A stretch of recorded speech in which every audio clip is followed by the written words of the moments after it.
come up on shit like that. I was like, take advantage of it, work for it, and do what you gotta do. I think we're live. Cool. What's up, guys? I just got up here to Oceanside. I hit up Gio yesterday. A lot of you guys know Gio Martinez here. I hit up Gio yesterday about possibly doing some training since they're opening up like some fight to win tournaments now, and we're gonna do the Subversive hopefully this summer as a team thing or something like that. We got hit up about that, and we need to get some training in and stuff. So I hit up Gio.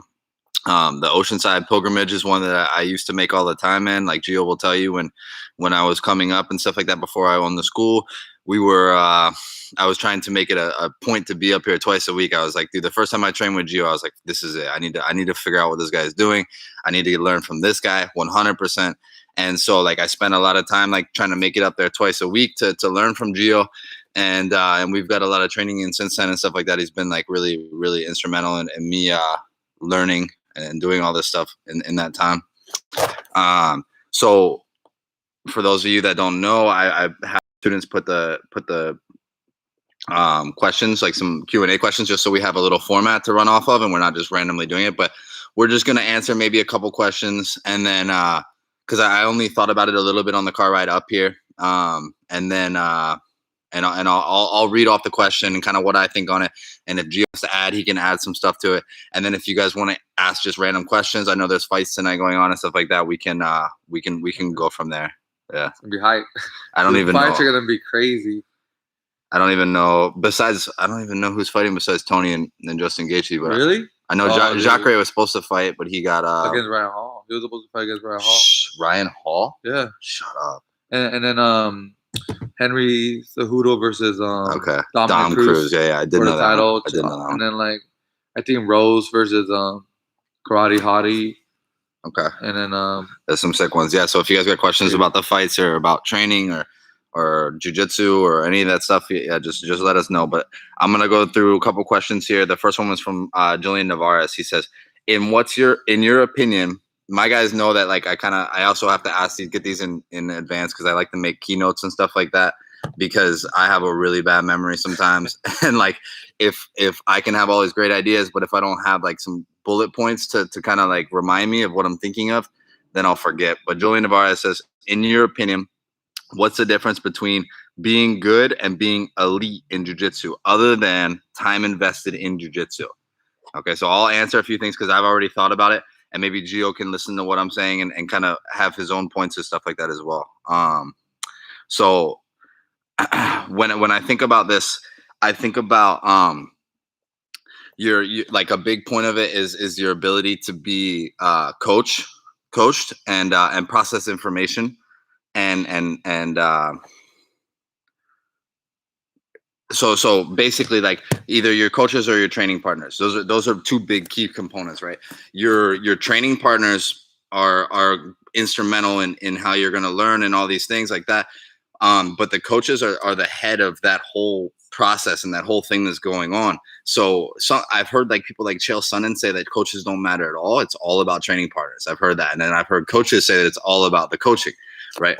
But it's got to be a big combo of the two because for one, you could have a coach that could recruit this awesome team because he has some type of money or facility, or he has some kind of clout in the community or something like that. But he's not a good coach. He doesn't have a good organized structure to things and stuff like that.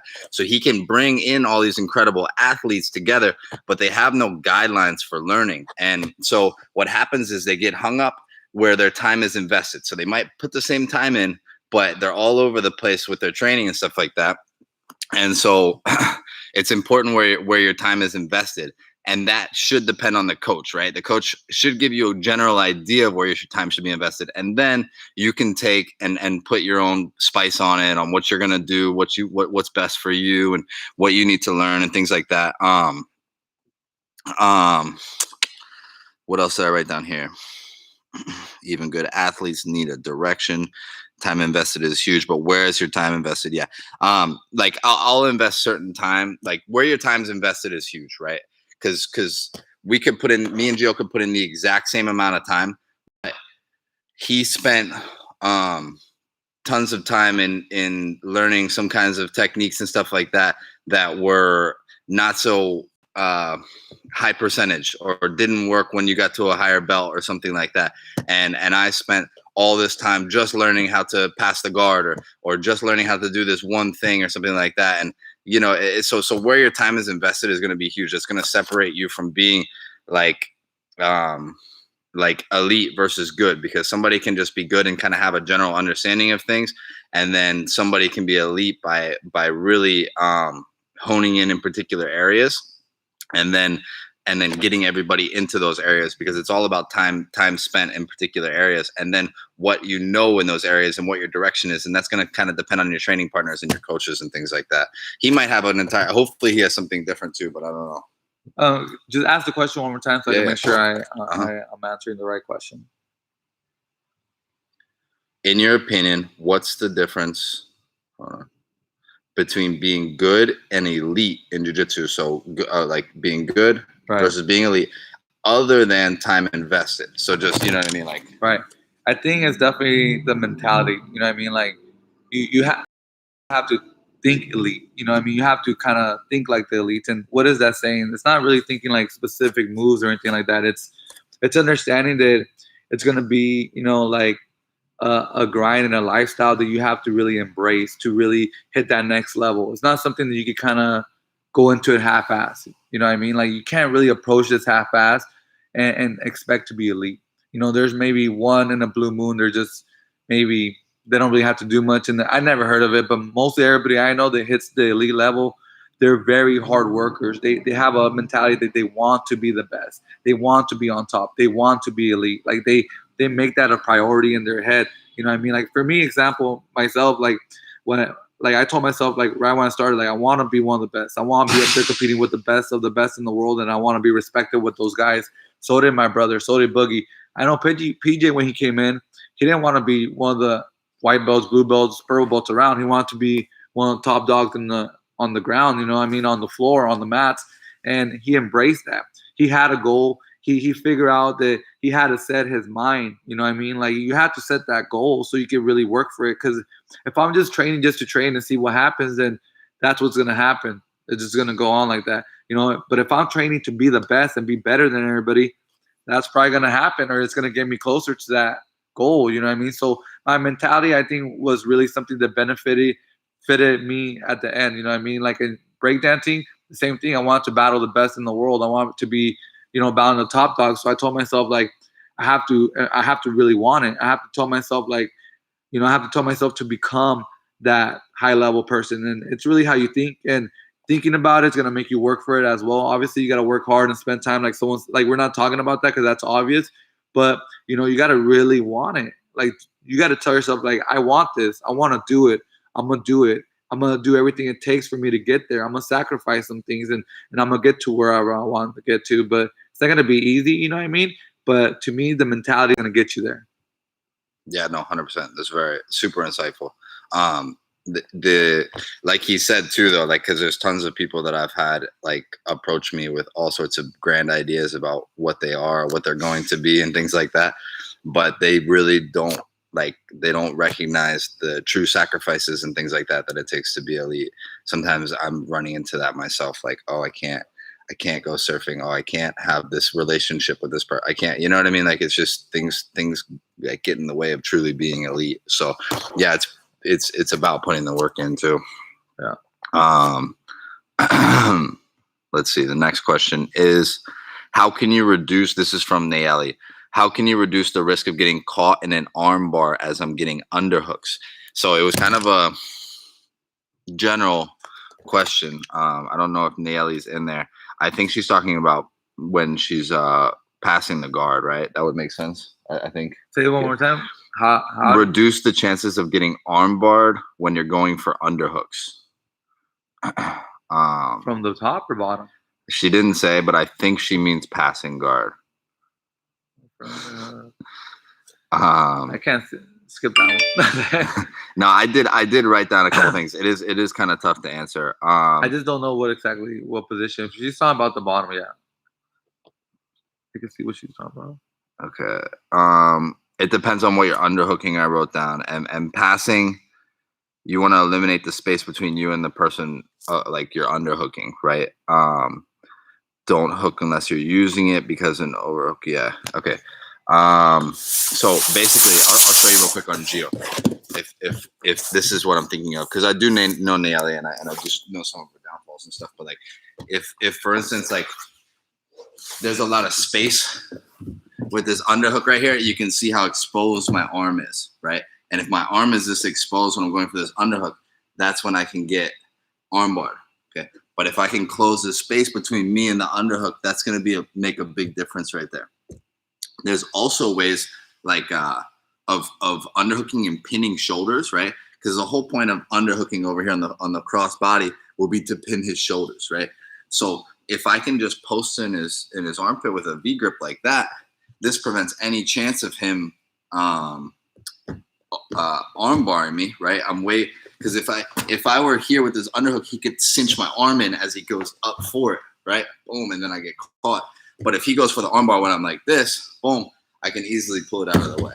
So there's other ways to underhook, and then there's ways to eliminate space and all that stuff. So that's what I think she's talking about. And then just make sure you use your underhooks when you're in it, because sometimes I think people just hang out there, and that can get you in trouble because there's a lot people can do from an overhook. Next question is from Alex W. Aside from the obvious advantage in stand-up game, what stylistic differences do you see yourself and other experienced wrestlers apply to the rest of the submission grappling game? Gio's coached a lot of wrestlers, even though he didn't wrestle, so he can probably speak on that. He can also probably speak on how breakdancing transferred over and stuff too. But for me, what I wrote was the ability to learn and be coached, right, and process information into movement. That was a big point for me, and I think that's the same, probably less the coaching aspect of things for Gio, but the ability to process information into movement is big for him because he can control his body well. Most athletes have the propensity to like be coached, right? They've learned this through high school. It's a skill that they've developed, is how to be coached, right? But the difference is somebody that wrestled understands their own body in a little bit different way, and they also understand their they also understand the leverage points of other people's bodies and things like that, and how to control another human being. The big examples that I put, or I was thinking about, was like a double leg. So when I go for a double leg, you're taught in wrestling to snake to the lower half of the legs, so that when they sprawl, it's less easy for them to sprawl, because we're at the end of the lever. I was never taught the end of the lever necessarily in wrestling, right? But we were taught that's why you do it, so they don't sprawl. So then that same concept transfers over to jiu-jitsu on the end of the lever. The same with like when I learned like a half Nelson or a power half, right? When you go for a power half here, like from turtle position, I'm not going to want to do it from this guy's armpit here, right? What I'm going to want to do is I'm going to want to do it from his elbow here, right? And we were taught that in wrestling. And so we learned this and practiced that, and that became muscle memory for me. And that type of movement is just me going to the end of the lever, right? And then that transfers over to Kimuras. That transfers over to all sorts of heel hooks and different things like that. So learning about like leverage points and stuff like that and how to control a human, that becomes ingrained in the muscle memory from wrestling, transfers over really well.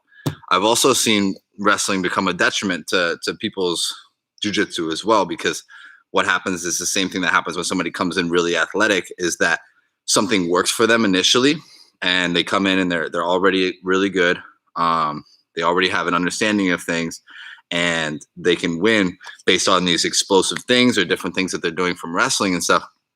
But that same thing that's working for them, there's some kind of bias in this, and I don't know if it has a name or anything like that, but there's some kind of bias that stops them from getting better to a certain point, because they stop learning, right? They're so caught up in already knowing that they know so well these certain things, even if they don't know it, but it's inherently in their brain that this works, so I'm going to do this because it's already muscle memory for them. So they never sit down and truly try to figure out and solve the puzzle of jiu-jitsu. You know what I mean? They don't have to like really go to their coach like, hey, Gio, I don't understand like why this keeps happening, because they keep chaining back to these things that they learned from wrestling and stuff like that. So I've seen wrestling be really, really good when people jump in, but they don't progress past that as much. And then so that just depends on the individual, I think, a lot too. So it was very beneficial for me because, you know, I remained open-minded about things. I came in here and got my ass beat by all sorts of guys in jiu-jitsu and stuff like that. And I was like, fuck, I need to figure this out. This is how, because for me, it was never just about beating people up. It was about being better and being better than those people that beat me up.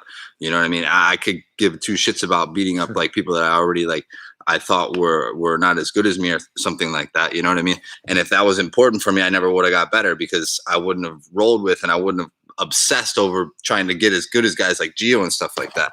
And so I spend this time trying to get a lot better. And so that was why it was a little bit different for me. Do you have anything on wrestlers you've coached or your own breakdancing?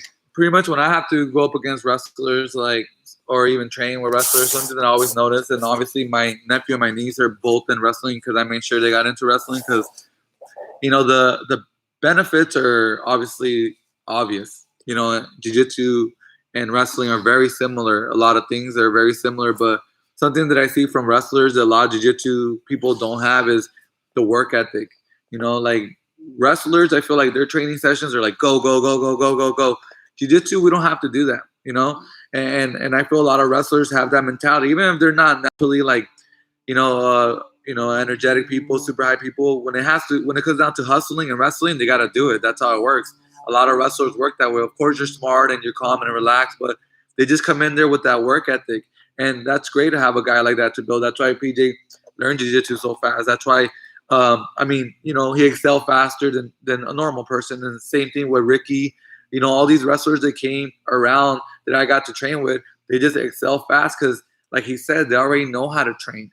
They already been training similar, to jiu-jitsu because they wrestled for a couple years, and that's very similar. The mentality, the way you move, a lot of things are very similar. Of course, there's bad habits that you have to shake off and, try to work on new things that might be things that you won't do in wrestling. You got to add to stuff, of course, but at the end of the day, it's super great fundamentals. Super great base and a good foundation to have. Wrestling is probably one of the best foundations, arguably the best foundation to have before jiu-jitsu, because not only are you working on your top game, you're also going to understand the concepts of underhooks and overhooks and stuff like that. A lot of people say that, wrestling is super, important if you're going to do no-gi. Like you have to have some kind of wrestling because it's the same thing. If you think about it, back in the day, people were doing catch wrestling, which was very similar to no-gi, what it is right now. So no-gi is the evolution of catch wrestling, mixed with Brazilian jiu-jitsu. That's what I look at it. But at the end of the day, the foundation is like Greco-Roman wrestling, all that stuff. Like it's all stuff that is just natural to the human body's going to learn how to do if you want to become the ultimate grappler. So to me, just having that is a great base to have. Like I said, guys that come in all the time they're ready to go. They just need to train a couple techniques here and there and add a couple stuff to their game, but their bodies, their mentality is already there. For me, breakdancing was very similar because I had to move very similar to jiu-jitsu, and you can't put me in any position I've never been in, upside down on my neck, on my shoulder. Like I've been there before. Like I don't feel uncomfortable when people put both of my legs behind my head. I'm like, I do that on my own. It feels natural to me, but there's a lot of bad habits that I had as well. I had to learn how to control my energy. I had to learn how to relax and flow better. Because in breakdancing, you got to go hard, like boom, boom, always 100%, kind of a little bit like wrestling. And jiu-jitsu is better to control that because you don't want to burn yourself out in a 10-minute, 20-minute, maybe submission only. A lot of us do submission only, and you got to conserve your energy. You can't just be going bullhead the whole time because it's not going to pay off at the end. But there's things that are going to benefit you and there's things that are going to hurt you, and you got to be smart enough to pick those up. Yeah, and he brought up a really good point about the ham fighting thing because you think about any position, any preemptive position in jiu-jitsu, it starts with ham fighting, right? So it starts on bottom and butterflies and guard, passing, stand up, all that stuff starts with ham fighting, whether it's like pummeling or just overhooks, underhooks, all these things. And so if you've already wrestling, like a huge part of wrestling is ham fighting. We have to spend so much time ham fighting. And so if you already have that whole, like you have a huge leg up on everyone in jiu-jitsu because you've already logged so many hours hand fighting in your youth that you already have that preemptive step from all positions down, right? And then you just got to figure out how to use those differently from that point on. Let's see if we have. Oh yeah, this is a cool question. This will be the last one we'll do from here. How effective do you think the Darce is from front headlock position? Tony Ferguson uses this a lot for submissions or getting to the back. I know Tony has quite the reach, what makes using the submission to his advantage. My question is, what's your take from an MMA and jiu-jitsu roles and competitions perspective? That was from Alan De Los Reyes. So the Darce, yeah, it's obvious that people are going to with longer arms are going to be better at the Darce. You know, it's just like triangles. You know what I mean? People with longer legs are usually better at triangles. If you look at a lot of the better Darcers that I know, are the people more well known for the Darce, like you said, Tony Ferguson, Richie Martinez, Gio's brother, is like known for the Darce. His arms are ridiculously long. The Rollatulu brothers are well known for their Darce. Who's some old school guy? Can you think of anybody? I mean, Robert Drysdale. He's the one who caught Marcelo Garcia in a Darce. You know what I mean? So true. that was probably one of the biggest Darces heard around the world. But I think that was also because it was a very lesser known technique back then. Right, I can see that too. And then obviously Jeff Glover's a Darcer. He has a Darcepedia and stuff like that. He has long little monkey arms. You know what I mean? Longer than his body for sure. You know what I mean? It helps. You know. But you hear it. You heard it right there, man. That's how Robert Drysdale caught Marcelo Garcia. Take away the weight difference and everything like that. That's still a huge accomplishment, right? That's big. So obviously it's very effective. I think it's sneakier than a lot of submissions and techniques that need a lot more setup. You know, there's a lot of different chokes need a lot more setup than a Darce. A Darce can be kind of thrown in from different angles and weird spots and stuff like that, and it's a little more sneaky and less expected because, for one, it's from an overhook a lot of times. And a lot of times people don't want an overhook, right? People are used to either controlling with an underhook or choking without an arm, right? So once you choke with an arm and it's from an overhook, it's kind of weird and different for a lot of people. So that's where it becomes effective, I think, but it depends on your body shape. Does make a big difference. I use a Darce in the gym. I don't know if I've caught too many people in competition with a Darce, but I use it a lot in the gym, and I think, I don't know, I think you have to have a lot of confidence in it to do it in competition, just like anything. And maybe I don't have that same confidence in competition in that position, because I feel like if there's 3 things I can do from front headlock, the Darce might be the lowest percentage, whereas I could go to the back, or I could maybe do a guillotine choke, both of those things. But that's just me personally. I don't know, but I think it's obviously very effective, very sneaky.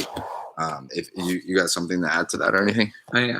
I personally love the Darce, and I hate being in a Darce. You know what I mean? So I respect the Darce. You know, I definitely respect the Darce, and it's a tricky move.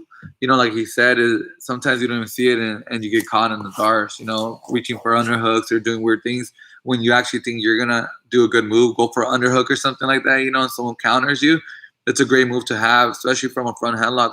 I don't want to get put in a front headlock with guys with good Darces, because I know it's a good setup. They go to vice grip and then Darces or something like that. And a lot of times you feel safe until you. That's the thing. You feel safe. That's what is very sneaky and unexpected. And talking about the front headlock, to me, that's one of my favorite positions. Like PJ said, there's so many different options from that front headlock. I can go Darce, which is something that I personally will go for. If you guys watch my ADCC trials final match, the one that got me to the champion or to Brazil, I ended up finishing the guy with a Darce. You know what I mean? It was a Darce team. You know what I mean? But I started with a Darce, and I remember just securing it. And once I locked it in my head, I was like, it's done. It's in. It's just one of those moves that when you lock it in, you feel like it's in. But it's also hard to hit too, because if the guy has a little bit of move and he just a beast surviving, and then you seen that happen to Boogie when Boogie has someone deep and he finishes about, let's say 90% of the people he puts there, but there's always that 10% that might escape. And if you go all in, it's you might be wasting a lot of energy as well too. So it's one of those things that you gotta really be like, do I want to commit to this or not? Ricky Lule would never go for a darts, but he has a really good anaconda, which is still from the front headlock. You know, you can go that way or this way. It doesn't matter. But at the end of the day, it's a good move to have. You want to have it both sides. You know, that's my thing. Yeah. Well, shit, guys. I said I want to do a little bit of a shorter one. Me and Gio want to train at some point here. I see we got Scott in here, Brandon, Peyton, Rob, the Vatos. The Vatos are here. Eric Golfo showed up. Spring Valley, yeah, we got all the Vatos in Spring Valley. Can't get away from you guys. Ngannou's fighting too. Somebody said. Oh yeah, he's fighting that new dude. This other knockout artist. So that's gonna be like, I think whoever wins gets a title shot or something. Okay. I haven't watched any of the pre-fight stuff. I'm just excited to see some kind of activity going on, you know, in the world, right? Like something. So it's like, yeah. I guess Jacare couldn't do it because he was like tested positive. Yeah. That's crazy. Yeah. He said he didn't have. Is that what it was? He tested positive. I think like. Oh, for COVID, right? Yeah. Okay. I thought he got popped for steroids. No. I heard. Yeah, right. People be like, "Oh yeah, just steroids, no big deal." I was gonna make a bigger deal out of Corona. Julian, what's up, brother? Sydney said, "Hey, coach, quick question: who's your favorite sister?" All the siblings are here too. Richie's here as well. Gio's brother. 10P, thanks for Gio and PJ. Mike Salazar, what's up, Mike? Raph Gomez, Alejandro. I love the Vatos. It's my boys. I put up with you guys. Come to the Vatos dojo. Yeah, Gio, they want you down there. Oh no, never mind. They got their own. They got a little setup. The Vatos now. They got their own little mats and stuff. I called dibs on the first to get his ass kicked by Gio when visiting Spring Valley. Line them up. George Carpati said, "Hola." You guys got any questions for Gio here? I know I've been answering questions for like 5 hours in the past 3 of these. So that's good. If you guys want to ask Gio any questions or me, you know, whatever, we're here. But if not, you got about a minute or two, and we're gonna log off here. Appreciate you guys. How often do you do? Every day? I've been doing them every Saturday. Oh, all right. Yeah, they've been like an hour long or so. I know you don't sometimes after you stream or something, or after we Zoom. You used to. You've done it a few times. Maybe. Oh yeah, I did it one Friday night. I did it a Friday night after I Zoomed. Yeah. Nice. All right, guys. Yeah, we're gonna get off of here. Boogie said NBA 2K20. Where are you at? I'll be on later after we session here. I'm gonna get back to my real life. NBA 2K life. Then we'll go back to what's important to you. Never you almost fall like every time we play NBA 2K. I want to punch him sometimes. Evan Tucker wants to know, does Gio have any predictions for any of the fights tonight? Of course. Line it up. My boy Tony Ferguson is going to get that W. It's not going to be easy. He might get punched a couple times, but you know Tony Ferguson, he never makes it look pretty. It's always dirty fights. You know what I mean? That's just what he gets in. But I do worry that he's old. He's older. He's been punched a few times and stuff. That there's always going to be that one time when someone just lands one and knocks you out, and if you let people hit you. So I hope today he's playing more a little bit like more, I guess, not getting hit as much. You know what I mean? I don't want to see my homie get hit. No one likes to see that. I hope Tony just fucking outclasses him with striking and then knocks him down and ground and pounds him and then darces him or even puts him in a twister. I'll be super happy in some kind of Planet win. And that's my prediction for that fight. Henry Cejudo versus Dominic Cruz. I used to love Dominic Cruz and stuff, but I'm gonna go with Triple C, man. He's Mexican. I'm Mexican. They're both Mexicans, aren't they? But he talks Spanish. You can't call yourself Mexican if you can't talk Spanish. I'm sorry. So am I Mexican if I speak Spanish? No, but if you're Mexican and you speak Spanish, then you're more of a Mexican in my opinion. Okay. It's like, that's just my opinion. But they're both Mexicans. They're both cool. I appreciate both of their fighting styles. But just, I don't know. I like Henry. He's just different. He's just like, he's goofy. He is annoying. He is the king of cringe and stuff like that. But he's entertaining. He reminds me of like a WWF character. And I'm a big fan of the old school WWF with big personas and crazy, character and stuff like that. And he's an interesting character that talks a lot of shit. But if you watch his last couple fights, he's been putting in work, and he's been really good to watch and very technical to watch as well. I'm a Dominic Cruz guy. I knew it. I'm a Dominic Cruz guy. I knew I it. just love how analytical he is about things and factual. I said I loved him. I didn't talk shit about him. No, of course, yeah. I love that guy, but I don't know if I think his injuries might hold him back. Of course, I think he's been injured too much. Of course. And I don't know if he has the same juice that he had before. That's my only thing. But I mean, if he's feeling healthy, he's gonna be a hard guy to beat. You know what I mean? Because I think his striking and footwork is probably better than Henry's. You know what I mean? Like, so I don't know. It's gonna be better than anybody's, I think. Yeah. But yeah, no, I actually agree. If I had to, a gun to my head, if I had to pick, I'd probably pick Henry Cejudo, actually. But I think I'm more of a Dominic Cruz guy, and I'll probably be rooting for him. Golfo wants to know Cowboy or Pettis. Ooh, Cowboy or Pettis. You know what? I'm not a fan of either of them for some reason. Not too much, actually. Not too much. But if I have to go one of them, I would say Pettis, just because he's Mexican. No, Pettis. He's like Puerto Rican anyway. But yeah, Pettis, just because I like his story, I guess. Like I remember seeing a story like in Tap Out or something back in the day. When his dad died and stuff, and he like started fighting and dedicating like his fight life to his dad and stuff. And I thought it was pretty cool, and I could relate a little bit to that. And I like everybody with story. Donald Cerrone, he's a badass. He's always down to fight. He's a scrapper and stuff like that. But he's like he's just not my cup of tea, I guess. You know what I mean? Pettis is a little bit more like I got a little love for him. Yeah, I like them both. They're just yeah. You say you didn't. I mean as fighters. I meant as fighters. Like Pettis has some impressive things, and as fighters are both high level for sure. Yeah, 100%. We'll fuck who's up. But yeah, for me, picks on that. That's gonna be a good fight, though. Pettis, probably. Yeah, probably. That's actually gonna be a really good fight. Golfer wants to know Ngannou or Rosenstruck. I haven't seen that Rosenstruck too much, but he's been knocking everybody out. You guys know where he's from? Rosenstruck? He's another buff dude, big dude, just huge. Let me know where he's from. That's gonna be interesting to watch. Yeah, I don't know. I don't know anything about him, so I'm not gonna make a prediction on that one. It was a good brawl. And nobody else knows where he's from. Nobody's got Google either. Someone Google real fast. Oh, he's from Suriname. So are they both black guys? Yeah. Oh shit. Oh shit. Okay, Suriname. He's like the new one. Suriname has like some. Dutch kickboxing and stuff like that. Oh, okay. I think it is like maybe a Dutch colony or something. Maybe you guys could correct me if I'm wrong, but I think they have good like Dutch kickboxing and striking and stuff like that down there. That's crazy. I can't believe we woke up at 7 a.m. today. Fuck. It was a Dutch colony. Cool. Sick.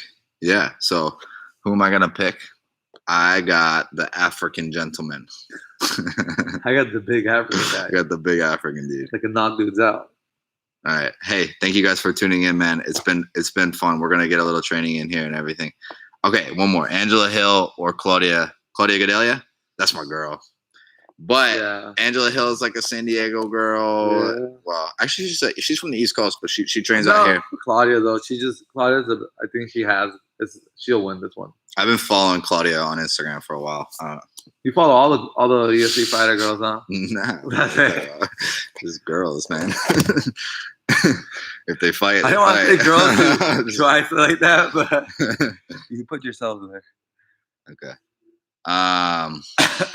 Yeah, but I don't know who's better there. Elima's, I think. Well, I don't know if I'm allowed to say that, but yeah, Angela Hill's been getting some good training in, so I know that. All right, guys. Angela looking the ergo is lately dangerous. Yeah. She's super athletic.